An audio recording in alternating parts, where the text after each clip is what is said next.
Hi, boys and girls. Welcome back to Lazy Dog Storytime. Meet Shiloh, my lazy dog. He loves to curl up with a blanket on the couch and take a long nap. Today we're going to read a book called One is a Feast for Mouse, a Thanksgiving Tale by Judy Cox. After Thanksgiving dinner, Mouse crept out of his hidey hole and looked around. The house was quiet. Dad snoozed in his chair with his book. Mom dozed in front of the TV. Outside, the kids played football in the crisp yellow leaves. Cat curled up by the fire. He yawned and stretched his stripy tail. Then he closed his greeny eyes and went to sleep. Mouse scampered up the tablecloth. Thanksgiving leftovers were still on the table. So much to eat.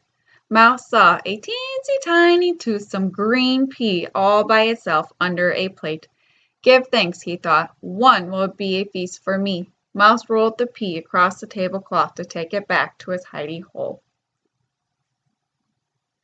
But his eyes were bigger than his stomach. He saw 6 leftover cranberries glowing like rubies on a silver saucer. I'll just take one, he said to himself. One is a feast for me. He balanced one cranberry on top of the pea and started once again across the table to his hidey hole. Just then he saw 3 olives, black and shiny, on a dish. I'll just take one, he thought. One is a feast for me. He put the olive on top of the cranberry, on top of the pea, and carried the tidbits across the table. Then he saw the carrot sticks, crunchy and munchy and orange. I'll just take one, he thought. One is a feast for me.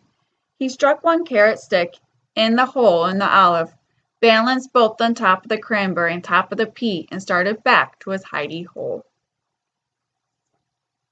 Then he saw the mashed potatoes, mouse potatoes. There was just one scoop left on the plate.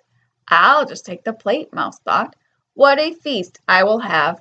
He balanced the plate of potatoes on top of the carrot sticks in the hole in the olive on top of the cranberry on top of the pea. Mouse started off across the table. Then he saw the gravy, brown and luscious, in the silver gravy boat.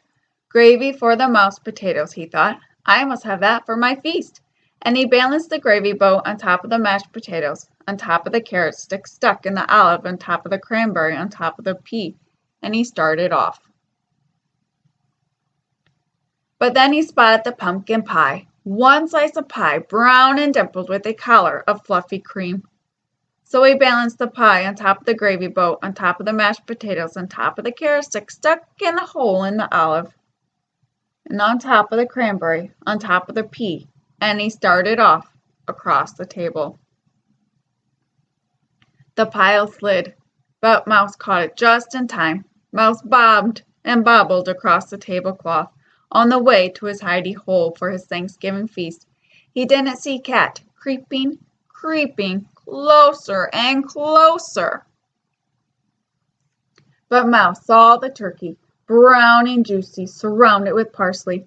Much was gone, but there was enough left for a mouse feast, or even 2. I'll just add that, thought Mouse, and he carefully placed the turkey platter on the very top of his pile, on top of the pie, on top of the gravy, on top of the mashed potatoes, on top of the carrot stick, stuck in the hole in the olive, on top of the cranberry, on top of the pea.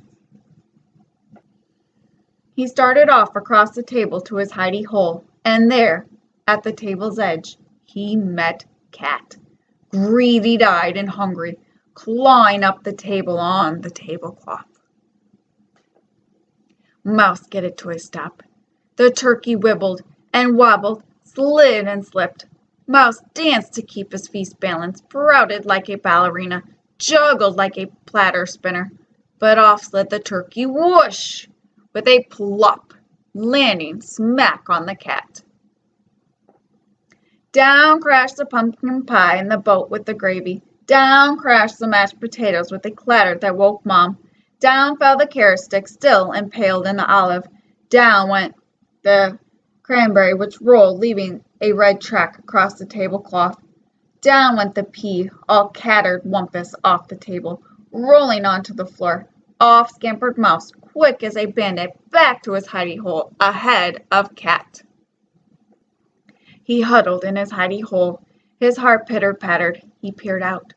Down came the broom on the stripy, green-eyed cat. "Bad kitty!" shouted Mom. "Outside!" And she swept the cat out the door. Mouse looked around, whiskers trembling with fright. No Thanksgiving feast for me, he thought. Just then he spotted, glowing in the corner,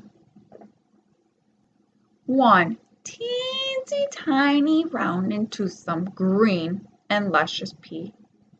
Give thanks. One is a feast for me.